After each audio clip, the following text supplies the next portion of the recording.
Bismillahirrahmanirrahim. Assalamu alaikum. Write a program that ask the user to enter two numbers. तो user से दो number कैसे gate किए जाते हैं। तो उसके लिए पहले हमें दो नंबर्स के लिए वेरिएबल चाहिए। ए बी हमने ले लिया, कोई सा भी ले सकते हैं हम लोग। और फिर एक स्टेटमेंट डिस्प्ले करवाई, इंटर फर्स्ट नंबर। और फिर हमने सी इन करवा के ये वाली जो स्टेटमेंट है ये यूज़र से नंबर गेट करती है सी इन, और वो ए में रख दिया। दूसरा नंबर लिया, वो बी में रख लिया। ये जो सी आउट है ये मैसेज डिस्प्ले करने के लिए, ना भी लगाएं तो भी कह लें कि फिर मैसेज डिस्प्ले नहीं होगा, जस्ट ये लाइन प्रिंट करने के लिए ये वाला लगाया है। यूज़र से जो इनपुट लेगा वो ये दो स्टेटमेंट है। एक लाइन में भी ये दोनों काम करवा सकते हैं कि सी इन करवा के कॉमा दे के बी कर देंगे तो वो दोनों नंबर एक ही लाइन से ले लेगा। अच्छा, फिर उसके बाद क्या किया हमने, हमें चाहिए कि ये दो नंबर गेट कर लिए फ्रॉम द यूज़र से गेट करने का मेथड वो सी इन के लिए है। और फिर क्या प्रिंट करना है, सम प्रिंट करना है, प्रोडक्ट प्रिंट करना है, डिफरेंस देखना है दोनों नंबर का, क्वोशंट लेना है, रिमाइंडर लेना है। तो 1 2 3 4 5 चीज़ें लेनी है। तो मैंने उसी हिसाब से हमने सम के लिए एस ले लिया, प्रोडक्ट के लिए एम ले लिया, मल्टीप्लाई करने के लिए डिफरेंस के लिए डी ले लिया, पूरा पूरा वर्ड भी ले सकते हैं, क्वोशंट के लिए क्यू लिया, और रिमाइंडर के लिए हमने आर ले लिया। सम कैसे होगा, दोनों नंबर ए और बी में पड़े हुए हैं, दोनों को प्लस किया तो एस में रख दिया, फिर उसको एस को यहाँ पे हमने डिस्प्ले कर दिया। इसी तरह मल्टीप्लाई करके ए बी को एम में रखा और एम को डिस्प्ले कर लिया। डी में डिफरेंस देख लिया। अब पहला नंबर कौन सा है तो सेकंड नंबर को उसमें से माइनस करना है, या सेकंड को पहले से माइनस करना है। अभी इस कन्फ्यूजन में नहीं पड़ते हम लोग। बहरहाल ये डी प्रिंट हो गया। इसी तरह क्वोशंट लेके वो और रिमाइंडर के लिए ये वाला ऑपरेटर यूज़ होगा, और इसको हमने बाद में डिस्प्ले कर दिया। ये जो स्टेटमेंट है एंड लाइन, नई लाइन पे जाने के लिए, अगर इसको नहीं भी लगाएंगे तब भी प्रोग्राम आपका एग्जीक्यूट हो जाएगा, लेकिन वो फिर एक ही लाइन में सारी मल्टीप्लिकेशन डिवीजन जो है ना वो डिस्प्ले कर देगा। अच्छा, इस प्रोग्राम को, ये उसी प्रोग्राम को हमने इसके अंदर देखें कि उसी तरह हमने ए और बी में नंबर ले लिया और फिर सारे एक ही दफ़ा स्टोर करते गए एस में। अब प्रिंटिंग बाद में की है, एम में, डी में, क्यू में और आर के अंदर। और फिर यहाँ पे एस प्रिंट हो रहा है, फिर एम प्रिंट हो रहा है, फिर डी प्रिंट हो रहा है, क्यू प्रिंट हो रहा है। तो ये एक लाइन के अंदर सारी वैल्यू की प्रिंटिंग दिखाई गई है। सेम वही प्रोग्राम है, आप इस फॉर्मेट में भी इसको सॉल्व कर सकते हैं। अच्छा, यहाँ पे हमारे पास उसी प्रोग्राम का एक सोल्यूशन थर्ड हमने निकाल लिया कि वैल्यू नंबर 1 लिया, नंबर 2 बी में लेके, और फिर यहाँ पे सारी कैलकुलेशन करवा ली और फिर बाद में उसको प्रिंट करवा लिया, एम डी क्यू। और ये शुरू में क्या लगा दिया, ज़रा मैसेज शुरू में डिस्प्ले होना शुरू हो जाए, तो इसका मैसेज डिस्प्ले होना शुरू हो जाएगा। तो पहले सोल्यूशन को सिंप्लीफाई करें, फिर उसके अंदर मज़ीद चीज़ें जी। इसके अंदर ए और बी सी इन करवा के अब यहाँ पे सिर्फ हमने सी में कैलकुलेशन करवाई कि 3 वेरिएबल लिए। अब प्रोडक्ट के लिए, मल्टीप्लिकेशन के लिए, डिफरेंस के लिए वो अलग अलग वेरिएबल नहीं लिए, एक ही वेरिएबल सी में हम सोल्यूशन रखेंगे, प्लस करके रख लिया, फिर उसको प्रिंट करवा लिया, फिर मल्टीप्लाई किया, फिर उसको प्रिंट करवा लिया, फिर डिफरेंस फाइंड किया, फिर सी को प्रिंट करवा लिया। यहाँ पे सी के पास डिवीजन आ गई तो वो प्रिंट हो गया, यहाँ पे रिमाइंडर आ गया तो वो प्रिंट हो गया। इसका सोल्यूशन इन 3 वेरिएबल, इसमें तो ए बी सी की वैल्यू पड़ी हुई है और सी के अंदर कैलकुलेशन करके हम प्रिंट करवाते जाएंगे, तो फिर वो इस तरह की फॉर्मेशन उसकी बन जाएगी। इस प्रोग्राम को हमने बिल्कुल उसी तरह ही सॉल्व किया है, लेकिन इसके अंदर क्या किया, हम सिर्फ 2 नंबर ले रहे हैं और नंबर 1 नंबर 2 के नाम से, और इसके अंदर वेरिएबल स्टोर करवा लिए।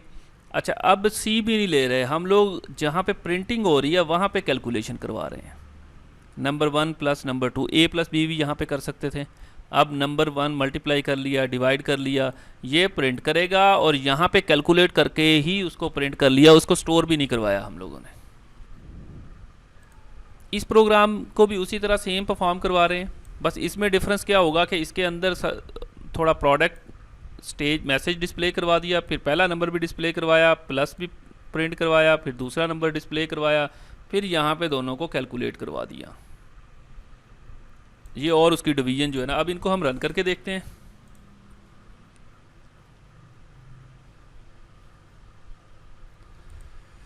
ये हमारी सिंपल तरीन फॉर्मेट है।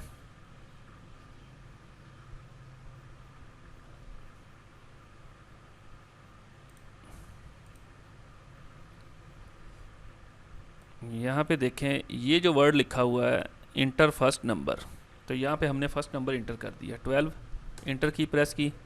अब वो ये वाली 12 ए में स्टोर हो गया। अब वो चला गया सेकंड नंबर पे, इंटर सेकंड नंबर, और यहाँ पे मैंने इंटर किया 5। अब वो कैलकुलेशन करके दिखा रहा है।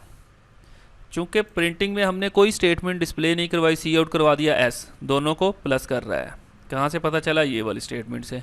अगर हम यहाँ पे गलती करेंगे तो वो वैसे ही प्रिंट कर देगा जो आप कैलकुलेशन, मतलब प्लस की बजाय अगर माइनस कर दें और कहें कि ये सम है, तो ये हमारी मिस्टेक्स है कि हम इंस्ट्रक्शन गलत दे रहे हैं, इसे लॉजिकल एरर कहेंगे। और इसी तरह देखें, ये मल्टीप्लाई करके कर रहे हैं, ये उसी से डिवाइड करके फिर कह लें कि उसका रिमाइंडर ले लिया हमने, उसका ये सोल्यूशन निकल आया।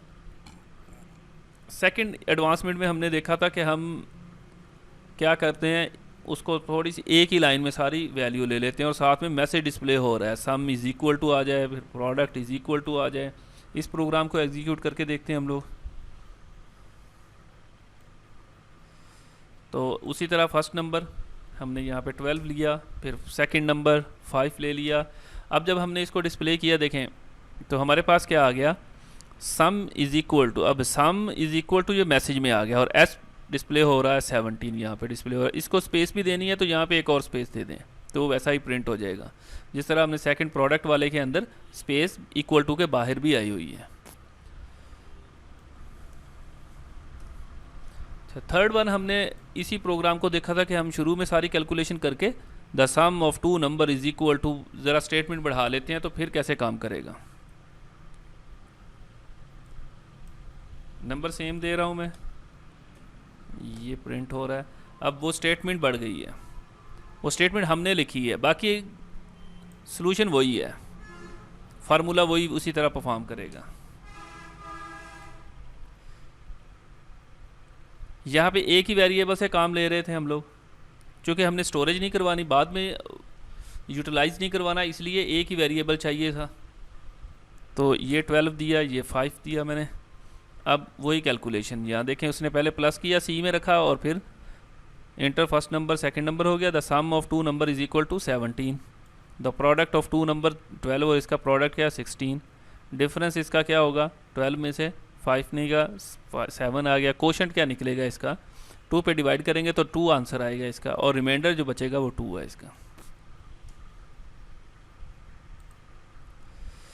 जी, इसमें हमने दो ही वेरिएबल और रन टाइम में ही इसके एग्जीक्यूट करवाया।